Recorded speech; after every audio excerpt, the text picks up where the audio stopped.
Welcome to Water to Steam, 1600 to 1911, an age transformed by power. Produced by PhotoART History. There was a time when power came quietly. It turned with the river. It creaked in timber beams. It whispered through millstones and wooden gears. For centuries, Britain's valleys echoed with the rhythm of water wheels, steady, patient, dependable. Rivers powered the first great age of mechanisation. In From Water to Steam, we explore how Britain moved from river-bound industry to steam-driven acceleration. So settle back. Let the fire burn low. Listen for the river. Welcome to PhotoART History, urban heritage stories told slowly. This is not a history of kings and battles, nor a catalogue of dates and monuments.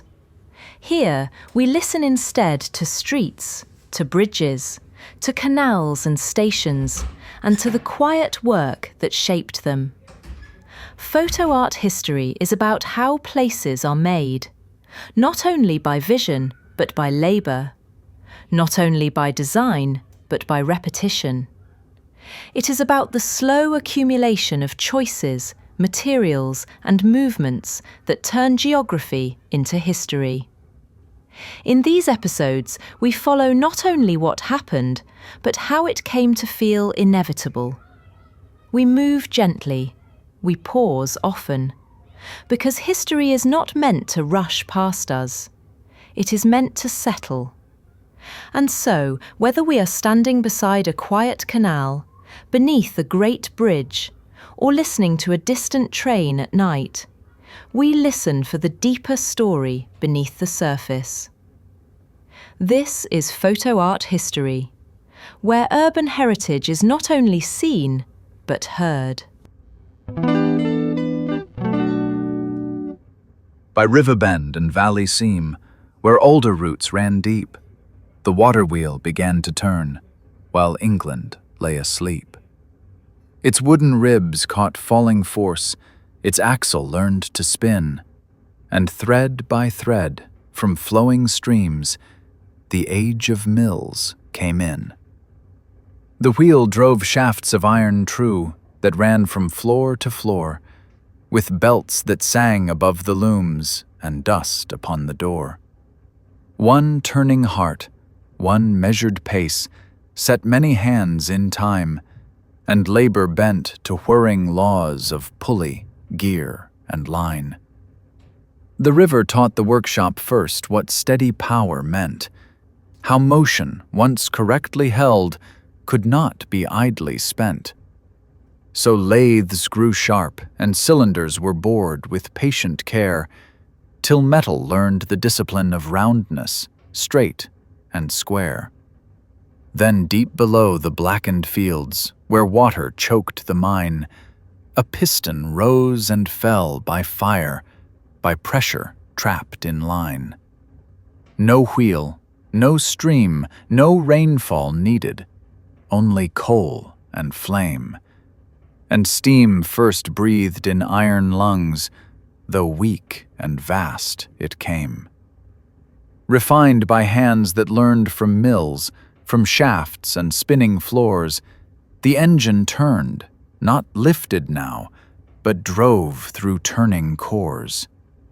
Great flywheels calmed the pulsing force, line shafts took the strain, and Lancashire grew tall with mills that never slept again. Yet cloth and coal still waited slow on road and canal way, while horses hauled what engines made at nature's walking pace. If power could spin 1,000 looms and light a city's night, why should it stand and labor still, fixed fast to stone and sight? So steam was paired and rails were laid, first brittle, then made strong. Cast iron failed, wrought iron bent, endured the hammer's song. The engine shrank, the boiler sang, the wheels took iron nerve, and power learned to carry itself along a guided curve. From river wheel to racing rail, one story threads them through. the craft of holding motion fast, then setting it anew. The factory rose and found its feet, then learned at last to roam, and steam, once bound to mill and mine, carried industry home. Britain on Rails, the long making of a railway nation, 1600 to 1911. From water to steam, power, mechanization, and the birth of the railway age. Welcome to Britain on Rails, a long-form spoken documentary from the PhotoART History Project.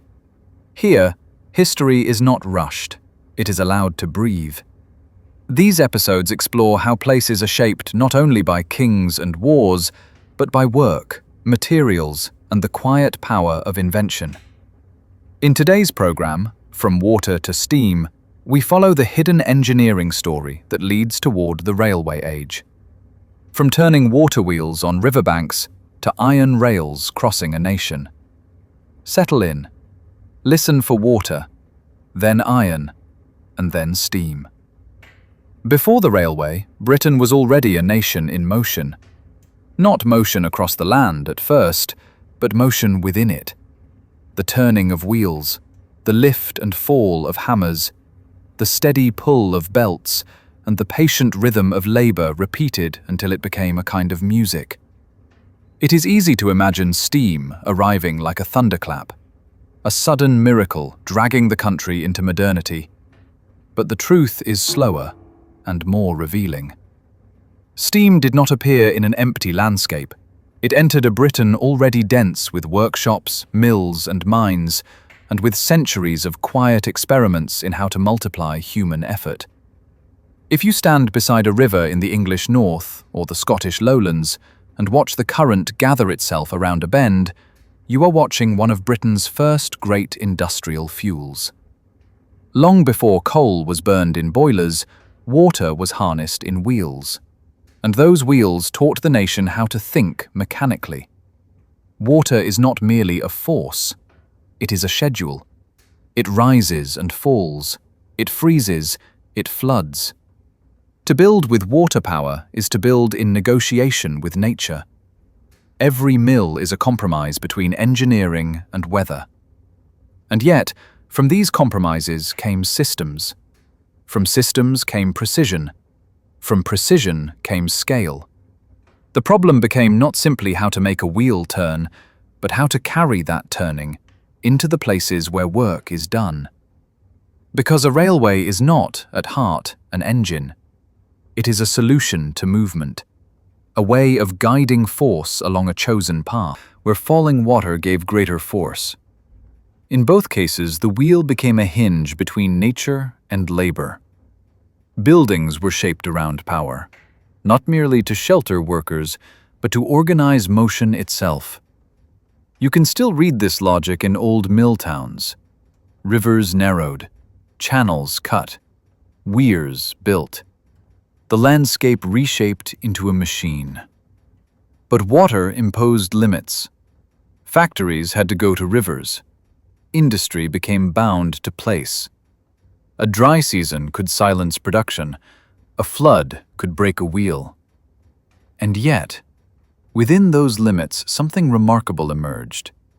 A culture of mechanics, of maintenance, of tolerances, of reliability. Millwrights, smiths, carpenters, and engineers learned to think not only in materials, but in motion. This was the quiet workforce that would one day make steam practical and railways inevitable. Chapter 2. Mechanization begins. The next great step is not steam, it is organization. Once a wheel turns, the deeper question is no longer how to create motion, but how to share it. In early mills, power does not travel invisibly. It travels in wood and iron, along shafts, across belts, through pulleys that turn with a soft, relentless patience. A great horizontal shaft carries the turning from the water wheel. From it branch smaller shafts. From those, belts descend or rise, and slowly, carefully, motion is distributed through the building. This is where the factory becomes a diagram, not merely a place of shelter, but a map of power. Machines are placed not only for convenience, but for their relationship to motion. Work begins to orbit around the turning shaft. This is a subtle revolution, not loud, not dramatic, but enduring. Because for the first time, power is no longer tied only to a single point. It can be carried, split, redirected. As mechanized spinning and weaving develop, these systems grow more intricate, not because the idea is difficult, but because the consequences are demanding. A slipping belt can ruin a day's production. A misaligned shaft can shake an entire floor. A broken bearing can silence a building. And so a new discipline emerges, a practical science of motion, of tolerances, of wear, of maintenance. This is where engineering ceases to be merely inventive and becomes systematic. And something else begins to change. Time. When power is shared across a building, work becomes synchronized. One wheel slows, and everything feels it. The factory begins to breathe as a single organism, pulsing, resting, straining. This is not yet the railway, but it is already the logic of the railway. Because what is being learned here is not how to move people, but how to move power, predictably, reliably, across space. Once a nation learns that, it is only a matter of time before power begins to carry itself. Chapter 3.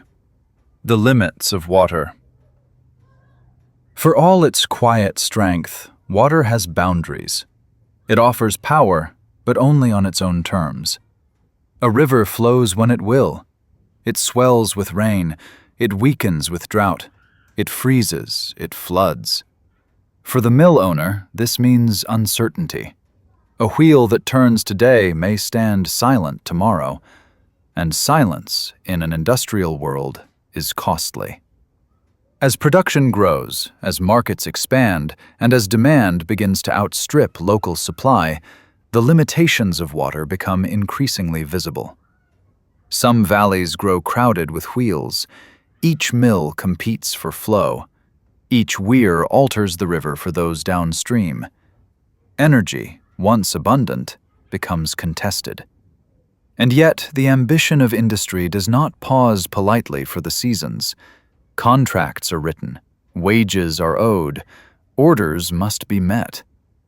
Water cannot promise this. It offers power, but not control. And so a deeper question emerges.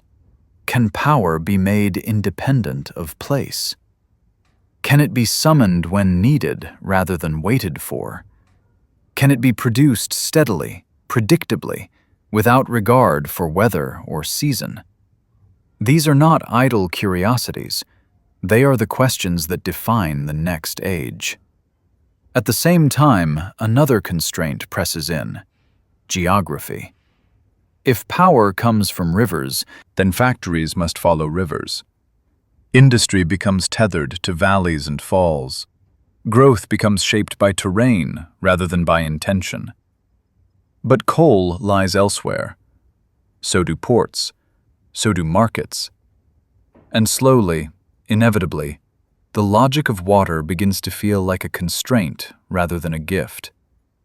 This is the moment when water ceases to be the future, not because it has failed, but because it has been outgrown. The industrial world begins to desire a new kind of power, portable, scalable, indifferent to rivers.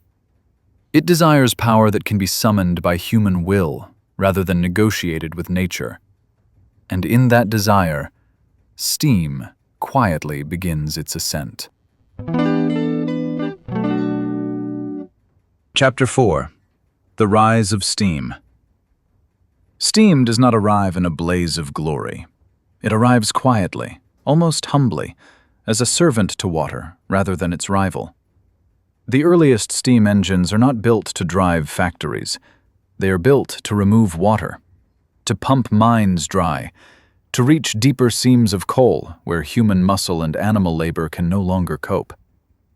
In this way, steam is born underground, not in open air, but in darkness, not as motion, but as pressure. The atmospheric engines of the early 18th century are massive, slow-moving structures. They breathe in steam, then collapse it into vacuum, using the weight of the air itself to drive their pistons. They are not elegant, they are not efficient, but they are relentless. Day and night, rain or drought, they do not wait for rivers. They answer only to fire. And this is the quiet revolution. For the first time, power is no longer borrowed from the landscape. It is made. Fire heats water. Water becomes steam. Steam expands. And in that expansion, force is born. This force is invisible. It has no current, no falling motion. It exists only within iron and fire. At first, steam does not replace water. It complements it, pumping where water cannot reach, supporting where water fails. But over time, something changes. Engineers begin to ask a new question. If steam can lift water, can it also turn wheels? If it can push pistons, can it be harnessed for rotation? This is where steam begins to step out of the shadows of the mine and into the daylight of industry. Refinements follow. Condensers separate heat from motion. Fuel is saved. Power becomes more predictable. And slowly, steadily, steam learns to behave like a gentleman. Disciplined, repeatable, reliable. This is not spectacle. This is maturation. Because only when steam becomes reliable does it become revolutionary.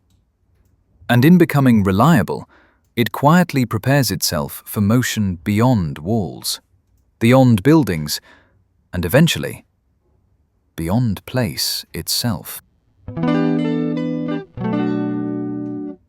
Chapter 5. Power transmitted. From mills to motion. By the late 18th century, Britain has learned something quietly profound. Power does not need to remain where it is made. It can be guided, divided, redirected, and shaped to purpose. This is the invisible inheritance of the mill, not the wheel itself, but the idea that motion can be organized. In factories, shafts carry rotation through space. In time, engineers begin to imagine motion carried not through rooms, but across landscapes. The principle is unchanged, only the scale transforms. A crank becomes an axle, a shaft becomes a driving wheel, a belt becomes a rail. Where once power was passed through leather and wood, it is now carried through iron and steel. This is not merely mechanical adaptation. It is a change in imagination. For the first time, engineers begin to think of power not as something that turns tools, but as something that moves itself. This is where the railway is conceived in spirit, long before it appears in iron. It is important to pause here, because the railway is often treated as an invention, a machine, a marvel, but more truly, it is a system. A system for guiding force, controlling friction, and sustaining motion over distance. And all of these problems were first encountered and first solved inside the mill. The railway is, in this sense, a mill turned outward. Its machinery no longer contained by walls, but laid across fields, valleys, and towns. Power no longer turns things in place, it carries itself across space. And once power can move itself, everything else begins to follow. Goods, people, time. Chapter 6. Iron roads before railways. Long before steam learned to travel, the railway already existed. not as speed, not as spectacle, but as path. In coalfields and quarries, across estates and into ports, wooden rails first appeared. Quiet, straight, and purposeful. They were not built for passengers. They were built for weight, for coal, stone, and iron. A wagon drawn by a horse could carry far more on rails than on earth. Friction was reduced. Effort was multiplied. The ground itself was turned into a machine. These early wagonways were humble, narrow, local, often temporary. But they embodied a radical idea that movement itself could be engineered. Wooden rails were soon capped with iron. Iron rails replaced wood, and the path grew stronger, straighter, more enduring. Plateways guided flanged wheels. Edge rails demanded them. Slowly, a dialogue formed between wheel and rail. This was not yet the railway age, but it was already railway thinking. The railway is often imagined as beginning with the locomotive, but in truth, it begins with the route. A fixed path, a commitment in iron, a declaration that movement will happen here and not elsewhere. Once laid, rails reshape the land. They demand bridges, cuttings, embankments. Even without steam, the railway already begins to impose its will upon geography. And yet, these iron roads remain dependent on muscle, on horses, on gravity. The path exists. The system exists. What it lacks is a new kind of motion. It is here, on these iron paths, that steam will finally find its natural road. Chapter 7. Steam takes to the rail. When steam first meets the rail, it is not welcomed with certainty. It is met with curiosity, with doubt, and often with quiet disbelief. For generations, motion along rails had belonged to horses, to gravity, to slow, familiar rhythms.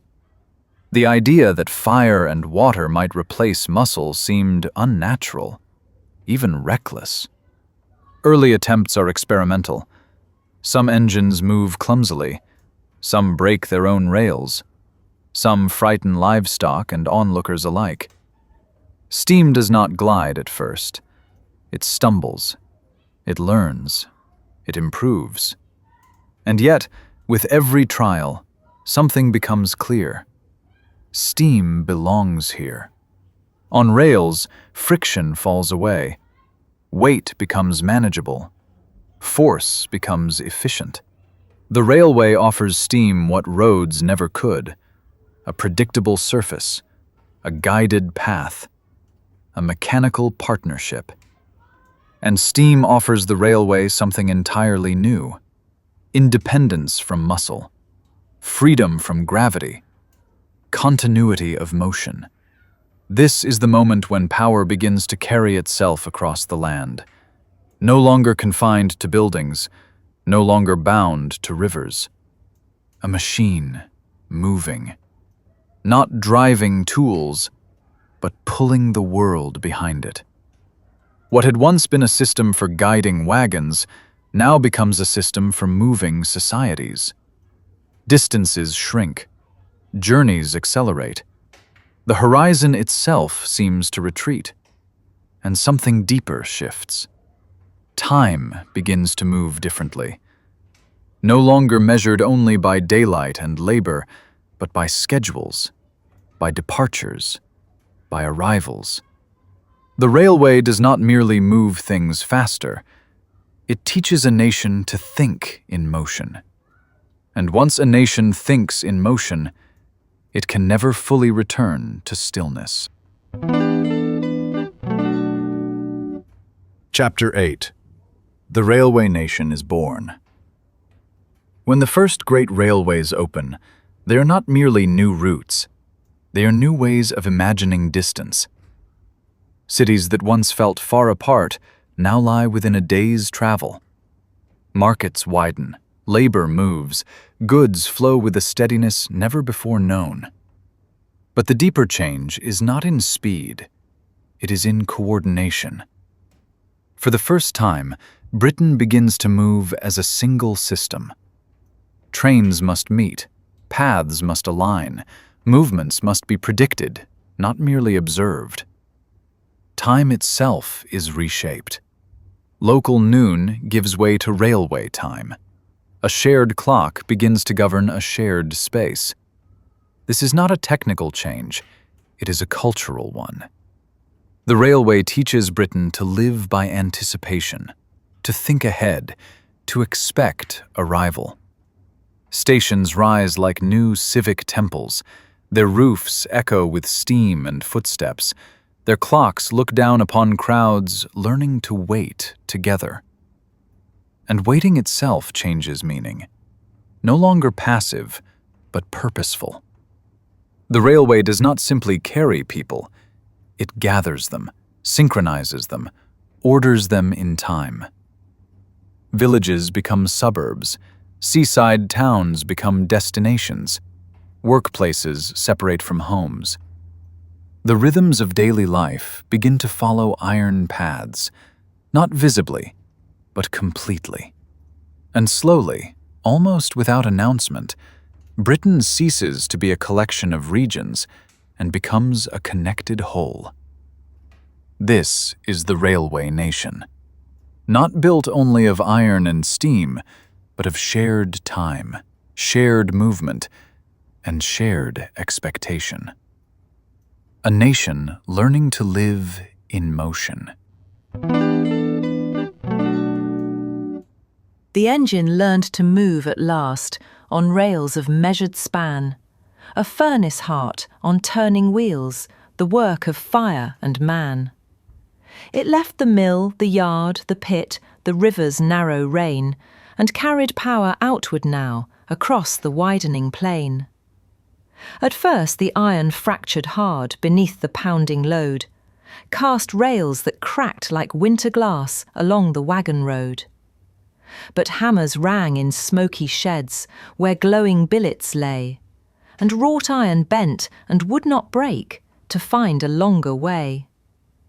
The boiler swelled, the pistons drove, the valves learned when to breathe, each motion timed by human hand and measured to a leaf. From workshops thick with oil and soot, new disciplines arose, the science born of practice first, before it learned its prose. Great furnaces along the line drank coal and air and night, where steel was born from tempered fire and cooled to carry might. No longer soft, no longer short, the rails ran straight and far, binding town to town as if they were a single yard. The stations grew like iron halls where clocks replaced the sun, and time itself was cut and set to match the engine's run. The whistle spoke in measured calls across the waking land, a language shared by port and mill, by labourer and hand. With steel beneath and steam above, the engine learned its speed. Through cutting, curve and climbing grade, it answered every need. Coalfields fed the furnaces, mills fed the rolling rail, and cities swelled where iron threads converged in smoke and hail. What once was craft and place and pace became a wider frame, a nation taught to move as one by pressure, heat and flame. The market spread, the people moved, the night grew bright with work, as distance bowed to turning wheels and time was made to serve.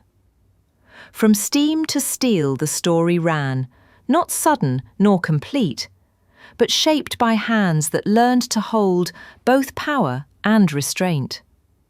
For in the rail and furnace glow, one truth was hammered clear, that motion, once made strong and true, could carry whole lives near. Chapter 9. Steam, Steel, and Society. Once the railway is established, it begins to fade into familiarity. Not into insignificance, but into background. Its presence becomes assumed, its absence unthinkable. Cities grow along its lines. Factories gather near its stations. Housing stretches outward along its reach. Work and home drift apart, connected daily by iron threads. The railway begins to define the shape of the modern city, not through grand plans alone, but through quiet repetition. A bridge here, a cutting there, a station becoming a neighborhood. Railways do not merely pass through towns, they sculpt them. And beyond the city, they reshape the countryside. Viaducts stride across valleys. Embankments redraw fields. Tunnels carve unseen corridors through hills. The railway becomes part of the landscape, and the landscape becomes part of the railway. But perhaps its deepest transformation is social. The railway alters who can go where and how often. It carries workers to factories, families to seaside towns, and ideas from city to city.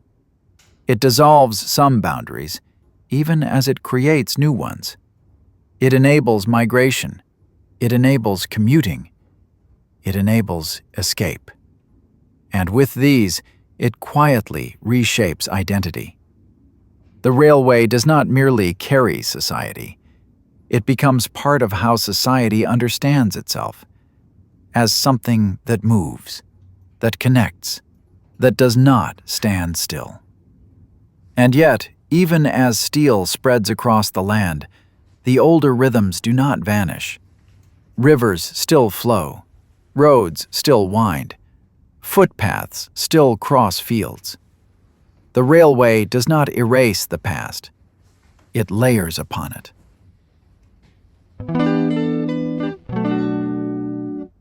Epilogue.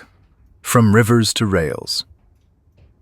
If we return now to the river where our story began, it is still flowing, quiet, persistent, unconcerned with what has risen beside it.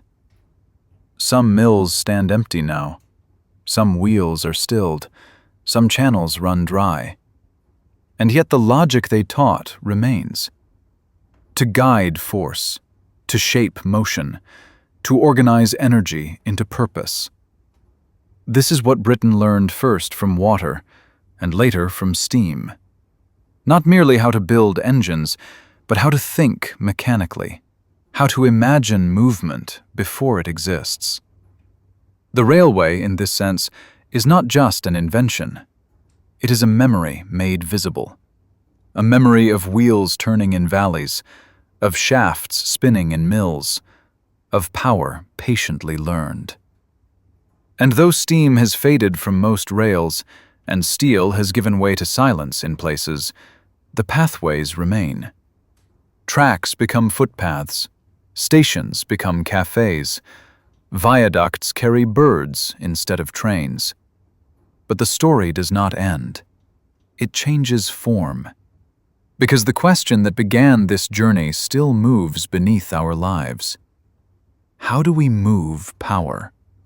How do we shape motion? And what does that motion make of us? In following water to steam and steam to rails, we follow not only machines, but a way of thinking, a way of shaping the world and being shaped by it in return. This is Britain on Rails, the long making of a railway nation. And this is PhotoART History. PhotoART History is part of the wider PhotoART project, a growing collection of podcasts, films, and ebooks exploring urban heritage across Britain and beyond. You can listen to full seasons of PhotoART History on Apple Podcasts, Spotify, and wherever you enjoy your podcasts. You can also watch PhotoART History on YouTube, where heritage stories unfold through film, sound, and still imagery. And you can explore the accompanying PhotoART history books on Apple Books, with images, extended essays, and audio editions. Just search PhotoART History and discover more stories of place, memory, and meaning.